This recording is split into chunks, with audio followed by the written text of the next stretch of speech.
Today's question's from a Bob question. Again, in case you're new here, because I know we get a lot of new subscribers, it's when someone wants to remain anonymous and I give them the name of Bob. And so Bob says that recently he had one of the worst experiences that he's had in his gym. It was the dreaded let's go light rule or roll gone bad. So basically what he says is he's about 165 pounds and he's athletic and strong for his size. He's at no-gi class. They're working on ankle locks and his coach explicitly gives this, this lecture, if you will, about, hey guys, when you get caught in a leg lock, if it gets really tight and you can't escape, just be comfortable to submit with that. Be comfortable tapping. That's something I give to my guys as well, because you don't want them to wig out of it and hurt themselves. And so he's going to this class, and he says that he's had like a really rough week going into this particular class. And so as class gets going, he comes in there and he's dragging, he's kind of feeling kind of in a foul mood. But then all of a sudden he starts training. And most of you guys have had this experience, I'm sure, at some point where you go into class and, you're kind of in a fog mentally, you're not feeling too good. And then as soon as you start moving around, you're like, it's like you shake it off a little bit. You feel good, right? You feel good after class. So he's in that kind of situation. Well, rolling starts and rolling is going great. He's having some good times. He's keeping it a little bit slower because of the fact that his body's a little worn down from the previous week, but he's still able to get some good movement with people. So he ends up getting asked to roll by a guy who's about 50 pounds heavier than him, jacked up, and the guy also has a tendency to be a little wild. So he's like, I don't know about rolling with this dude, because he's a little wild sometimes, but he's having a good day. Yeah, he said, why not? But he says, hey, look, man, could we go a little bit lighter today? I'm trying not to beat myself up too bad because I'm already kind of fatigued and my body's already a little banged up and I don't want to go too hard today. Is that cool? The guy says, yeah, sure, no problem, man. So they start rolling, and literally the beginning of the roll, it's like, it's that typical crazy roll, and he instantly feels angry about it because he can feel the anger. He's like, damn it, I just said I wanted to roll easy, and here you go trying to go crazy, right? I mean, that's what goes through my head when I've been through this kind of situation that you're having, Bob. And so he goes through the situation and gets the guy in an ankle lock, and he's applying pressure nice and slow, and the dude rips out of it and somehow gets around to his back and then just jams his neck with a rear naked choke, but it isn't it's not a nice clean one on the carotid. It ends up just being a forearm right across on the throat, and he makes that gurgling sound, he taps out and the guy stops. And then afterwards, he comes after him and he's trying to put more pressure on him. And it basically just turns into a friggin' dogfight. After the roll's over, he said that, he was frustrated with the whole situation, but he was very ashamed because he got angry during the roll and he didn't like that. He talked to the coach and the coach said, this guy does this sometimes. But him coming to me, he's just kind of wondering if I have any perspective on the idea, if I've ever been through this kind of situation before, that kind of deal. So, Bob, thanks for the question, bro. And dude, you said this, and I instantly thought, I have a good friend of mine, by the way, who he's one of my best hard training partners. We have some of the best, toughest rolls I've had for decades, right? Great dude. But we don't really have the ability to go light with each other, right? I don't think he just doesn't have that switch in him, right? He goes and he goes hard. It's just the way it is. And even if he's not going hard, he just doesn't even realize it sometimes. But it's a fantastic roll. He's very technical and very good, and he's not going to rip a submission too bad or anything like that. But if I was to go light with him, I have to be careful because I could get hurt. Case in point, one time we were getting ready for a fight, and we were just kind of warming him up. And I remember we're going, and he gets around and he puts me in a choke and kind of pulls it back really quickly.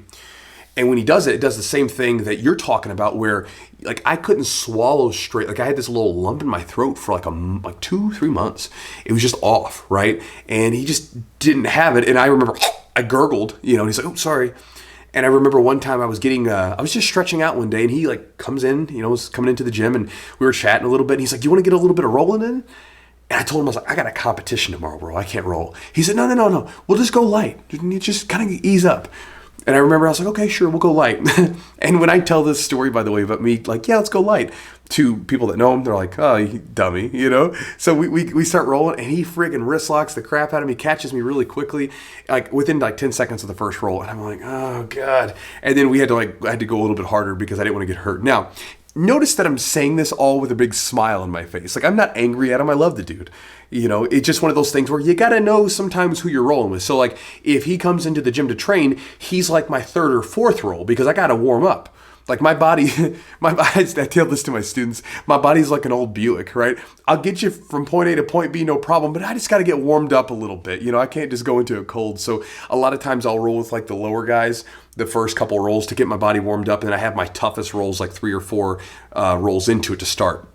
This way I'm nice and warmed up. Otherwise I'll get hurt because I'm old. And I'm not even that old. I've just got a lot of mileage on the body. But you got to know your role. So with that said, if you're in sort of, I'm going to take it chill and be a little bit lighter today, Bob mode, then that's not your guy to roll with. Okay. And if he comes up to you, you got to be like, hey bro, I can't roll with you today because I'm taking it easy and I don't want to roll too hard today. And if he asks like, well, I can go light. I'm like, not so much. Right. I mean, cause you can always call people out. You're like, look, man, I'm just not going to roll with you today. It's not a big deal. I'll roll with you another day when I'm ready to go. Right. That kind of thing. And just be very upfront about it. It's no big deal.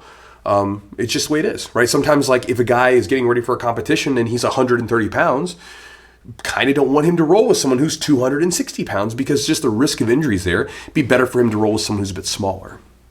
So just what it is. Now, the other part of your message, which was about anger, and that was kind of like a bigger part of it, was you felt ashamed. I understand this too, because I have rolled with anger and I've rolled without anger. And whenever I roll with anger at someone, I don't like it. I feel dirty, bro. I don't feel good. I'm ashamed of myself because to me, everybody has their own views on what jiu-jitsu is. One of the things that I've always thought of as grappling and fighting, one of the things that it really is a way to take control of yourself. Like when I compete, if I compete and I go after it, even if I lose, I'm okay with it.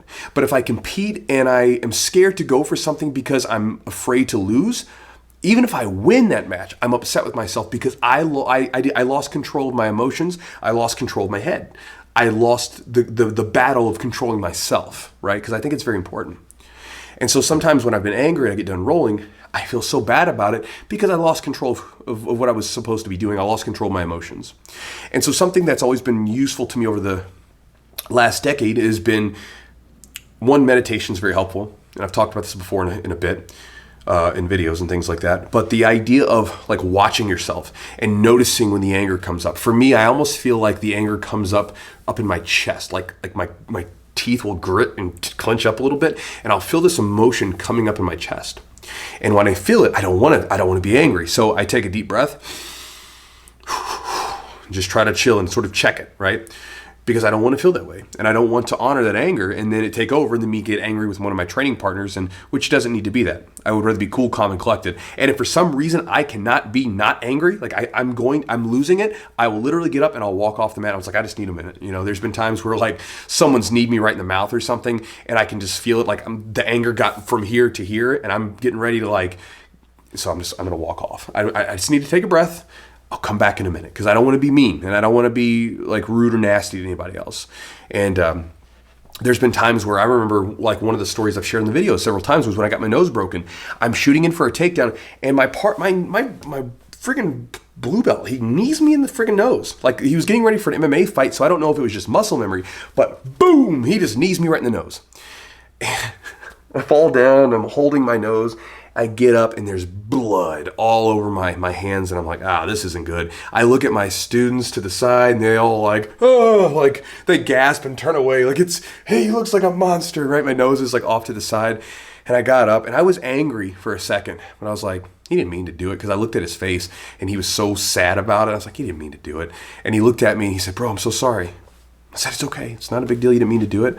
And I was happy about that. I was happy about the reaction because I wanted to be angry about it and go like, what are you doing? Why did you knee me? I got to go get surgery now. And like, now I'm going to be off the mats for months, right? But it's an accident. We're not playing patty cake. And so I looked at it and I was like, it's okay. And I was happy that I had the control of my emotions in that moment. But again, that was a lot of time, a lot of years of practice, noticing when I get angry and basically recognizing it. It's almost like an armbar. Someone grabs the back of your arm, right? They're pulling on an armbar, so you put your armbar defense up. You start to notice, how does it feel when I get angry? Ooh, that's what it feels like. I don't want to be angry. Take a deep breath. And just settle down, relax a little bit, be aware of it. And so what I would say to sort of wrap this video up for you, Bob, is one, choose your partners carefully. If you're going to go hard and you're ready to go hard, do it. If you're ready to go light, you need to be mindful about who you're going to go light with. If the person does not have that gear in them yet, just don't go with that person. And it's okay. You can refuse a roll. No biggie, right? You don't want to mess up your whole day because you're feeling a little banged up and you're just trying to roll light and it's going well and then ruin it like you did in that particular situation. The other thing is that if you find that you have trouble with your anger during rolling, recognize it, practice with it. Just like I said, practice with the idea of, defending an armbar, defending a movement. Until you've had it hit you, until you know what it feels like, you can't defend against it. Once you felt it and you know what that feels like, then you can be ready for it. It's the same thing with the emotions that you feel when you're on the mat. You're trying to maintain a cool, calm, collected space in your head so that you can be clear and able to take advantage of the opportunities that are in front of you. So you can't become overly emotional with anger, fear, whatever it might be. And so when you feel that, you've got to find ways to check it. With anger, for me, the easiest way is to take a deep breath into my stomach and blow it out and try to relax a little bit. So hopefully that's useful to you, Bob, and good luck with your trading. And guys, I'll talk to you next time.